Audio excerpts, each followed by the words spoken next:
भगवान बुद्ध के एक प्रिय शिष्य थे आनंद। अब आप लोग कहेंगे कि भगवान बुद्ध तो समदर्शी थे, फिर भी उनके प्रिय शिष्य थे। तो भगवान बुद्ध ने भी कह दिया था कि प्रिय तो सभी है, लेकिन प्रिय में एक बात बता, जो गुरु की सेवा ज्यादा करता है, गुरु के लिए शिष्य तो सभी बराबर होते कि नहीं होते, लेकिन जो शिष्य ज्यादा सेवा करता, ज्यादा देख रेख करता, वो कुछ ज्यादा प्रिय हो जाता कि नहीं हो जाता है। तो आनंद जी जो थे वो भगवान बुद्ध के पास में प्रतिदिन रहते थे, वो हटते ही नहीं थे उनके पास से। और एक वरदान भगवान बुद्ध से ले लिया था उन्होंने कहा था, आनंद जी ने कहा था, हे भगवान, अगर आप जैसे हम कहीं, आपने मुझे कहीं भेजा और उस समय आपने कोई धम्म देशना दी, तो वो धम्म देशना हमें आप अकेले में सुनाएंगे। अगर कोई धम्म देशना आपने दे दी और हम ना हुए मौके पे, तो वही उतना ही है उपदेश आप हमें अकेले में सुनाएंगे। ये वरदान ले लिया था भगवान बुद्ध से आनंद जी ने। तो प्रिय शिष्य जो आनंद थे, आज आनंद जी से कहा भगवान बुद्ध ने, हे आनंद, जाओ, वो निरंजन नाम के गृह स्वामी है गोपुर गांव के, वो निमंत्रण करके गए हैं, उनके यहाँ जाकर के तुम भोजन दान लेना जाकर के।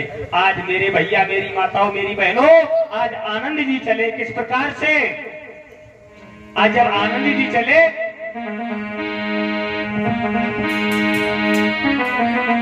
आनंद जी वहां से चल दीने, नए पल की देर लगाई है।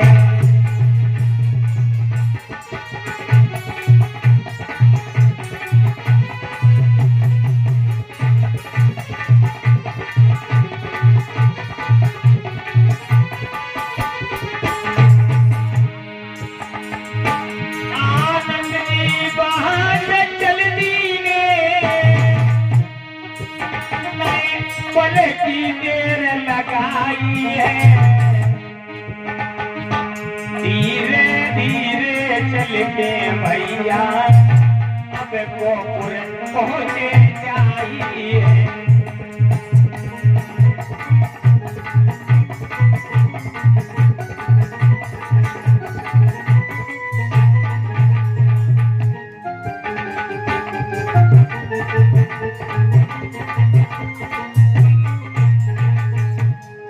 आज आनंद जी धीरे धीरे चल करके गोपुर गांव में पहुंचे जाकर के, और जब गोपुर गांव में पहुंचे जाकर के तो निरंजन नाम के जो गृह स्वामी थे,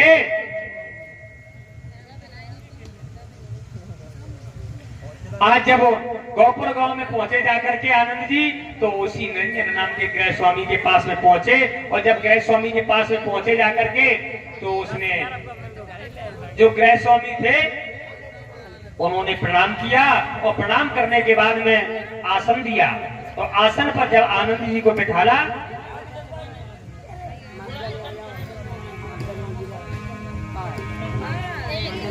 आज मेरे भैया आनंद जी को भोजन दान दिया, और भोजन दान देने के बाद मैंने बताया था पहले, जब पुण्यानुमोदन बोला जाता है, अगर भोजन दान देने के बाद में आज हमारे बड़े बूढ़े पुरखा हो, कोई चाय बनाओ को खाना खाओ, तो भी काट करे, मेरो लला खूब भरे फूल है, काट करे कि नहीं काट करे है, खूब धन के भंडार भरे रहे, आशीर्वाद कुछ ना कुछ देता है। और जो न घर कछू ना कहे, तो जब मान ले तो बहुत साठ आदमी है, खाऊगा और जाने कछू कहूं नहीं।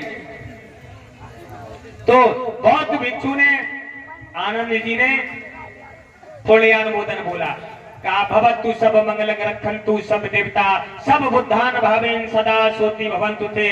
भवतु सब मंगल रखन्तु सब देवता, सब धम्मान भावेन सदा सोति भवन्तु ते। भवतु सब मंगल रखन्तु सब देवता, सब संघान भावेन सदा सोति भवन्तु ते।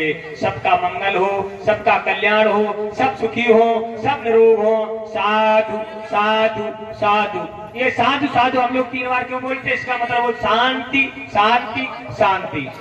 तो जब पुण्यानुमोदन बोलने के बाद में आज आनंद जी चले वापस, मेरे भैया जब वापस चले, तो वापस चले होता क्या है, जब अपन लोग गर्मियों के टाइम में खाना खाते हो, खाना है, और थोड़ी, अगर जून को महीना, तो जून का महीना रहा, मई जून का, जेठ वालों तो लपट चलती लपट, और खाना खाए के थोड़ी देर बाद अगर चल पड़ो तो प्यास लगत के नहीं लगत है। आज आनंद जी ने जब खाना खाए लो और खाना खाए के जब वापस चले तो इन्हें लगे आई प्यास। आज प्यास लगे आई। अब आनंद जी ने मन में विचार किया कि न तो कोई गांव दिखाए रहो, न कोई ताल तरंगियां दिखाई रही है, न कोई नदी पड़ रही है। नदी जो थी श्रावस्ती के पास में नदी है, जो उस नदी का नाम आज अचरावती नदी है, तो नदी भी दूर थी। इन्होंने कहा अब क्या करें, कहाँ करें, कहाँ जाएं, कितने जाएं। भैया आनंद जी मन में घबराने लगे।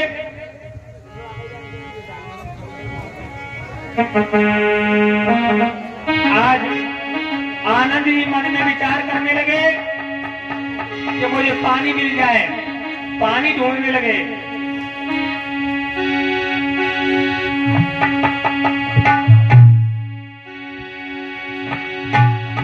आज भैया आनंद जी को प्यास लगे, प्यास।